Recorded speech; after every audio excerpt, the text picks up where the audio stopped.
সম্মানিত দর্শক শ্রোতা, আজকে আমরা ঘুরতে এসেছি। বিকেলবেলার ঘোরাফেরার আনন্দই অন্যরকম আনন্দ। আজকে নদীর এই পারে এসেছি, এক কাপ চা খেয়ে আবার চলে যাচ্ছি। এখানে কিন্তু নৌকার ভাড়ার যে গুদারার ঘাট বাড়ানে এখানে, তারপর ওইখানে নৌকা দিয়ে পার হলে আবার নৌকা ভাড়া দিতে হবে।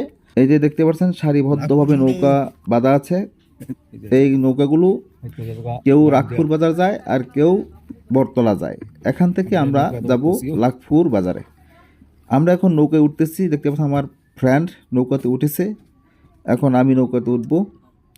নৌকায় উঠলেই কিন্তু নৌকা ছেড়ে দিবে। এখান থেকে জনপ্রতি 5 টাকা করে নেওয়া হয়। দেখতে পাচ্ছেন নৌকা স্টার্ট করেছে, নৌকা চলতে আছে।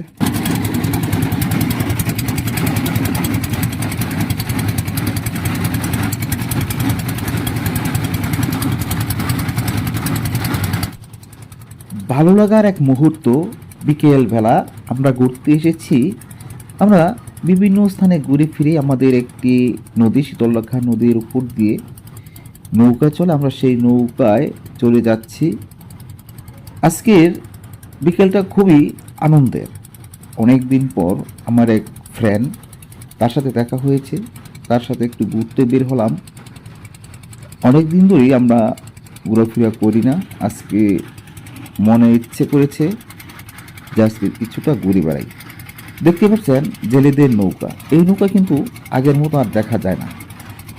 এমন সুন্দর করে মাছ ধরার দৃশ্য আগে অনেকই দেখিতাম, এখন আর মনে হয় তেমন বেশি চোখে পড়ে না।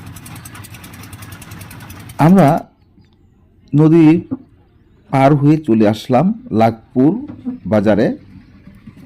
এই দেখতে পাচ্ছেন কতগুলো নৌকা বাঁধা আছে। এখন শুধু লাখপুর টু রানীগঞ্জ বেশিরভাগ নৌকা চলাচল করে পারাপারের জন্য। অন্যান্য অনেক জায়গায় কিন্তু এখন নদীর উপর দিয়ে ব্রিজ হওয়ার কারণে এই পূর্ণ ঐতিহ্য নৌকার পারাপারের যে দৃশ্যটা এখন চোখে কমই পড়ে। একমাত্র রানীগঞ্জ লাখপুরের বাজারে আসলে এই নৌকার পারাপারটা চোখে।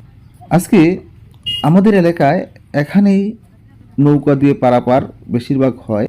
আগে এক সময় তারাগঞ্জ বাজারও এমন নৌকার সারিবদ্ধ বাঁধা ছিল। তারপর থেকে নৌকা দিয়ে মানুষ যাতায়াত চলে এসেছে। আর এখান দিয়ে আমরা উপরে উঠবো। কি সুন্দর করে সিঁড়ি করে দিয়েছে, সিঁড়ির মাধ্যমে আমরা উপরে উঠবো।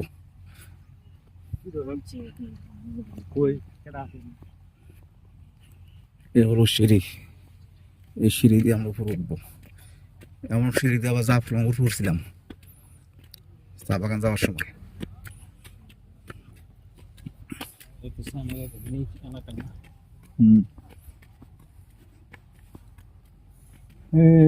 বাংলা ঘর গেছিলাম যে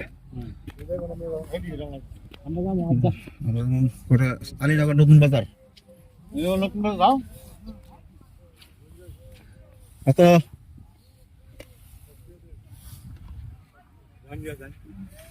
দাম করে হ্যাঁ